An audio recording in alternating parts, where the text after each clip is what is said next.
Let your faith be proof of future evidence. I want to discuss about something which I think can be very powerful. We are always talking about anxiety as being this feeling that we want to alleviate, that we want to run away from. But no one talks about the feeling which is like anxiety, but it's on the positive side, right? Let's say that anxiety is so-called negative. What's the equivalent of anxiety, which is positive, but still creates this kind of internal tension, internal friction, this arousal state? Let's talk about Christmas. You didn't see that transition coming, right? Christmas morning. So when I was 10, I was dreaming of having a bike, of receiving a bike as a present, right? I knew that I have good chances of receiving a bike on my birthday, which is on 6th of December, or on Christmas. And I was 10. And when I was 10, of course, rumors had it that Santa Claus was not a real thing and so on. Don't judge me, because at 10, most of you were like already grown-ups when it comes down to Santa Claus. I wanted to believe in possibility, right? I'm a dreamer, so I wanted to cling to the idea of Santa Claus as much as I possibly could. And for that Christmas, I had some friends who told me that they've seen my parents carrying a bike. It was, I think, Christmas Eve when they told me about it. So I knew that I will receive a bike on the Christmas morning. Now, I'm not exaggerating when I'm telling you that I must have dreamt of that bike for at least 10 times in a row in the short hours of that night, because as you can imagine, I was not able to sleep. So from 9 to 10 p.m. until 3, 4 a.m., so let's imagine 6 hours stop, I forced myself to sleep, but I was not able to sleep because I was always dreaming of this bike. And the dream was the same. I was awake and I was going into that small room where we had this Christmas tree. It was an artificial Christmas tree, but I loved it. It was a small Christmas tree on a table, and it's been there my whole childhood, and it stayed, I think, even with the stuff on top, like prepared for Christmas. I don't know how do you call this in English, the globes and so on. It's funny because I'm torturing you with this with this rant, because I'm not doing any cuts. So you have to, if you are surviving to this point, it's amazing, because I didn't say anything yet. So I appreciate you. So I went there in my dream, and right before, I was seeing the bike, and I was like, yes. And then I was waking up. Like, fuck. I was looking at the clock, it was 10:30, right? And then after half an hour, I was able to fall asleep again and then have the same exact dream where I was going into that little room and seeing the bike and be very excited and then wake up 11. And like this, literally like this, at least 10 times, right, in a row. And it became excruciatingly painful to have to stay in that bed and force myself to go to sleep knowing that in a few short hours I will have this kind of dream come true, right? Seeing my bike there in real life, in actual physical form, it was amazing. And I was not able to contain my excitement and be able to sleep in that state. So finally, I think at 4 a.m. I was able to, I was just not able to stay there anymore. And I just woke up my parents and I went there and there was the bike and it was amazing. And now I'm thinking a lot about this experience because it's the most, I think it's the most vivid and the most powerful experience that I can remember vividly from my childhood. I was 10 again. And I'm very aware and very, this emotional footprint that I felt in that night is still vivid for me. And what becomes now interesting to investigate is that that experience was not fully pleasant. The anticipation that I had was this, packaged excitement, this contained excitement that I was not able to fully manifest in that moment. I knew something good will happen, but it will only happen after 6 hours. And those 6 hours felt like torture in a way. Though I knew 100% that it will happen and I will have the bike. But those 6 hours didn't feel like joy and pleasure and happiness and thrill and, all excitement. It was contained excitement. So it was this anticipatory excitement. It was this anticipation of a good thing happening. But the transition until that thing actually happening in my life felt like a torture, right? It felt bad. It felt bad because I was not able to actually go and enjoy it and use it, right? And actually start to ride it and so on.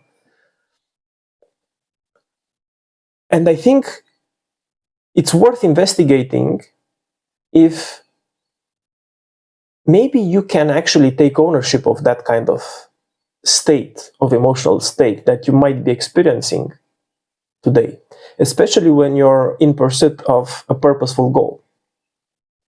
When you're anticipating something good to happen and you are pouring all your soul into it, and it's not yet there, but you know it's happening because you believe in it fully. You know it's happening because there is no other way that it cannot happen because you would not let it not happen. But it's not yet happened, right? You have to live in this seeming negative state that you might label wrongly as being anxiety. So anxiety has a very similar footprint if you think about it. At the same time, anxiety is anticipation of something that might not be favorable to you, of some future outcome that might not work against your initial expectations. Anticipation, however, is more or less the same kind of emotional state. It's still tense, you still feel this arousal, but that energy, you can channel it better. You can see it as something, as a prediction of something good happening in the future. It's just a way of thinking at it.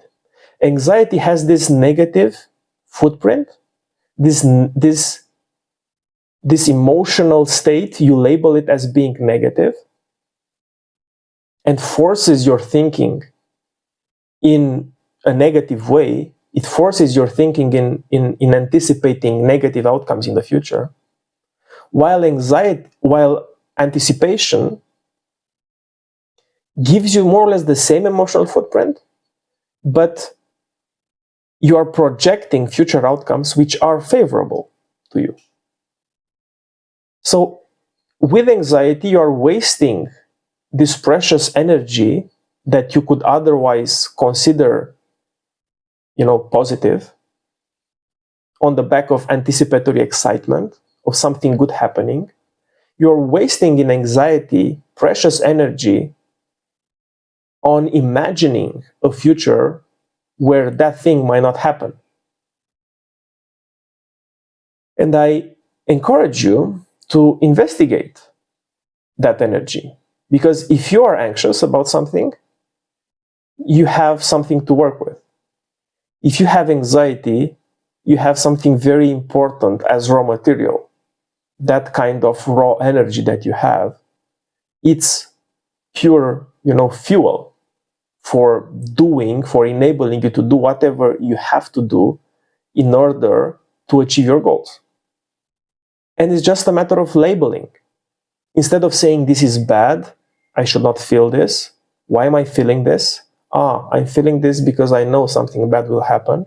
And then you kickstart this kind of downward vicious cycle of negative thinking, where your negative projections about the future force a certain emotional state that you then label as being negative because it's downstream of negative thinking, and that emotional state forces new or feeds back into this negative thinking pattern, and you are wasting effectively this energy into crafting this kind of typically unlikely worst case scenario. If you take control of this cycle, instead of it being like a vicious downward cycle, you can make it upward. You can make it a virtuous upward cycle by having the same kind of feedback. But instead of labeling this energy as being negative, and instead of using that energy to think about negative outcomes in the future that you can project into, right? You can consider this energy as being useful for doing something in anticipation of a positive outcome in the future. And that labeling might be something trivial. You might say, okay, why is this important? Well, it's important because what you're talking to yourself in your mind, the narrative that you're creating about the outcome that you're projecting, will fuel how you behave today, what you are acting on, right? The kind of decisions that you are taking, consciously or subconsciously. When you are projecting bad outcomes in the future, you are polluting your emotional state, your internal state, with negative projections, which skew your perception of reality in a negative way, right? It gives you this kind of negative frame over your life experience. However, when you are looking at the future in a positive way, you are skewing the perception of reality in a positive way. So that kind of positive anticipatory excitement gives you this kind of positive label for the, arousal state that you are feeling internally, because it's still excitement, right? It's still energy, but now you label it as being conducive to an outcome that you care about. And it all starts with you labeling what you're feeling as being good or as being bad. You can choose to see the positive side of whatever is happening to you now and put that thing in this narrative that allows you to get to wherever you want to go. Own that narrative. Build it in your favor, not against you.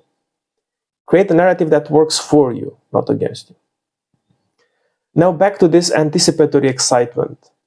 If you contain it, if you don't act on it, it will eat you up. I'm pretty sure that spending, I don't know, 1 week in the state that I was in that Christmas Eve for 6 hours, if I would have spent one more week in that state, I would have gotten sick, for sure. I would have gotten ill, because that was so much energy that I had to contain and force to contain in my own body for 6 hours. That felt like an eternal time. That energy has to go out in the world. That energy has to be put in whatever vehicle you find useful or important to serve your goal. There are countless ways in which you can use that energy, because that energy, the good part of it, the good thing about it is that it's generative. When you are being pulled about this vision of the future that you internalize as being impossible not to get to, that vision gives you endless amount of energy. It's generative. You just have to place it somewhere. You just have to place it, put it on the right vehicle so that it doesn't stay inside you, because it will eat you up. And I'm talking about this because whenever you are on this purposeful journey and you have some purposeful goal in mind, it's very difficult to know how good you are on this journey. What's the tangible outcome? How can I measure this, right? How can I measure if I have a purposeful goal, which typically it's intangible, forces me to act in alignment with my values on a day-to-day basis, which is enough of itself, right? The purposeful goal is not meant to be achieved, is not the primary goal of a purposeful goal, is not to achieve it. The primary goal of a purposeful goal is to force you into behaving every single day in alignment with your values. Because this is what gives your life color. This is what keeps you happy and fulfilled and excited. This is what keeps me happy and fulfilled and excited. Right? This is my own definition of a life well lived. This is my own definition of success. Success is a decision. Success is not something that I will get to in the future. Because wherever I will get to in the future, I will get there based on the foundation that I step into every single day, based on the efforts that my previous past selves did, right? They did everything for me to enjoy who I am today. I will do the same for my tomorrow self. And my tomorrow self will do the same for my past tomorrow self, and so on. So, decide to be successful. Do whatever fills you up. Craft your own version of reality that forces you to be in alignment with your values as you go. And even when you are somehow forced, let's say, to do things which are not to your liking, you still have choice. You have the choice of the narrative that you attach to whatever thing you have to bear with. When things happen that are not to your liking, you still own the narrative about why this is actually useful. When I have to do something that looks trivial or not important or a seeming waste of time or difficult or whatever, whenever something happens and I didn't anticipate it, I didn't consciously choose it, because of course most things, if not all things, ultimately from a purely technical point of view, happen irrespective of whatever I plan to happen, right? Life happens. I plan to happen in a certain way. It might end up happening like that if there are not a lot of variables involved. It might not happen like that. But irrespective, the ultimate control is still mine, because I get to create the narrative that works in my favor whenever I have to deal with something hard. I will say to myself that this is good that is happening because I have now the opportunity to improve my willpower, or I have now the opportunity to improve my patience, or my resolve, or my ability to stay with discomfort for long enough time, because I know also from experience, from lived experience, that discomfort is good for me, right? The narrative is everything because it shapes my perception about how things are working in my favor, not against me. And the narrative is purely subjective, like your life experience, by the way. Everything that you live is purely subjective because things happen out there, but in reality, they happen in here. You internalize what happens out there through your own perceptual filters and through your own reasoning and thought patterns. And that thinking ultimately gives the experience texture. And you internalize that experience in a certain emotional way that is different for you than it's for me. But that's the nice thing, that you have control over that.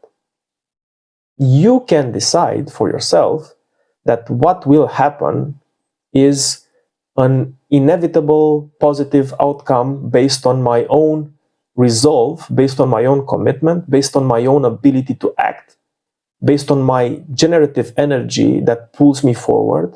Whatever narrative works for you, use it in your favor. Catch yourself when you are in this loop of perpetual negative thinking that feeds itself and robs you of this sacred energy that you could otherwise use for much better and greater purpose, in service of others, and of course, implicitly in your own service. It's not very complicated, but you have to do it, and you have to train this muscle like every other single muscle. It's a psychological muscle. It's not a physical muscle, but it's as important, if not more important, than any other physical muscle, because that psychological muscle is something that you are flexing every single moment of this day. You're using your mind to engage with the world. You're using your mind to color your own life. I would dare to say that you have the responsibility to train this muscle in priority. And I will leave you with something that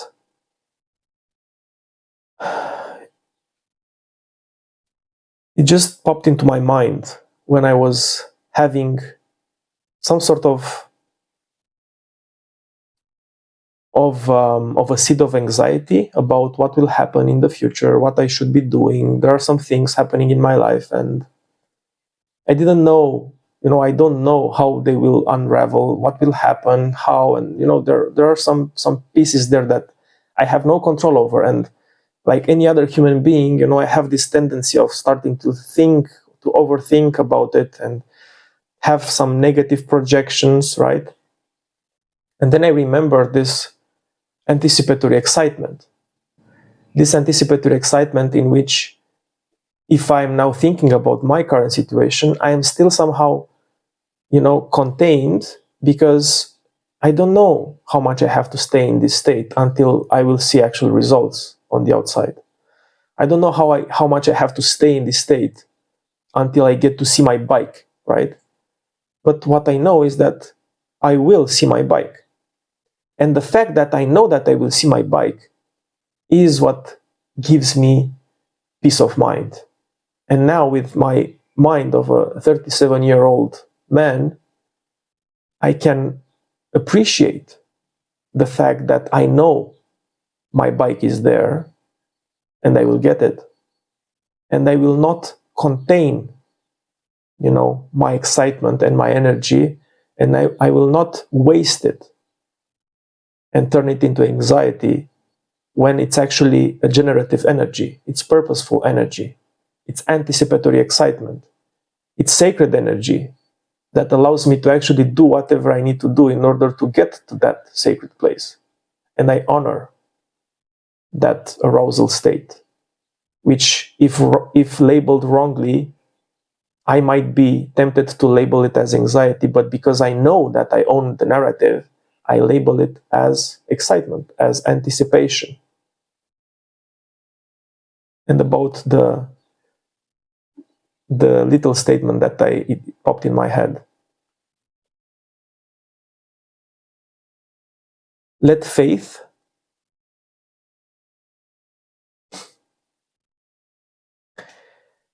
be proof. Let your faith be proof of future evidence. Let your faith be proof of future evidence. I had a hard time to sleep last night because of this simple statement that came up in my head. I would dare to say the same kind of emotional footprint and arousal state I had in that Christmas Eve when I was thinking about my bike. This statement ran into my mind in a loop for at least 2 hours until I was able to fall asleep. I don't know why. I don't know, because I'm quite conscious and able to observe my thinking and go into a deep, relaxed state if I want to sleep and not have my mind occupied the whole night with stuff. But this felt good. It felt still somehow it felt exciting, and it felt just more than a simple statement, because again, it ran in my head for a long time. Let your faith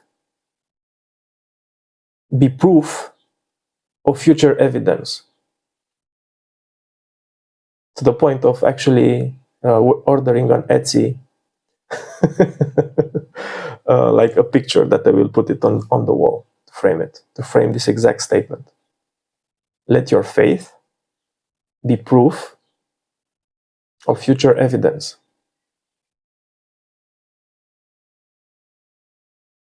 I wish you best of luck